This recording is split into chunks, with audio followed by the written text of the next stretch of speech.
আজকে আমরা একটা নতুন চ্যাপ্টার শুরু করলাম। আগের দিন আমাদের যে চ্যাপ্টার হয়েছিল সেই চ্যাপ্টারটা কি ছিল?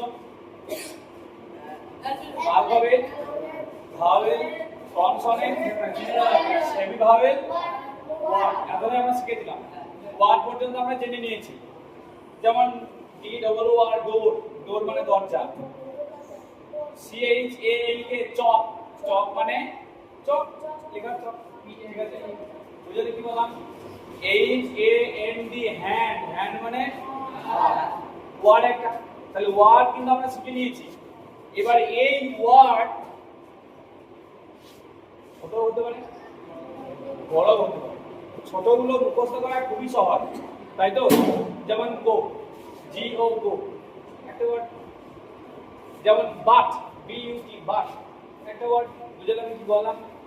কিন্তু যেগুলো বড় বড় ওয়ার্ড, যেমন আন্ডারস্ট্যান্ড, যেমন ভিলেজ, যেমন কনসোনেন্ট, যেমন ইউনিট, যেমন উইন্ডো, এই যে বড় বড় ওয়ার্ডগুলো, ডিসেম্বর, সেপ্টেম্বর, কম্প্রিহেনশন, এই যে বড় বড় ওয়ার্ড, এই বড় বড় ওয়ার্ডগুলোকে আমরা কিভাবে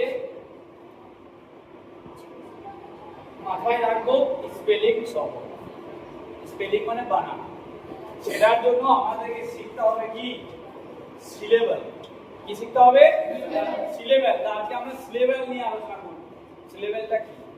আমি দেখো বাংলা রিডিং সবাই কম বেশি করতে পারো, একটা একটু পারো। দেখো কি লিখেছি, কোনো ওয়ার্ডের যে অংশ আমরা এক বলছি তো, এক প্রয়াসে, প্রয়াস মানে কি জানো? এক শ্বাসে উচ্চারণ করতে পারি। উচ্চারণ মানে মুখে বলতে পারি।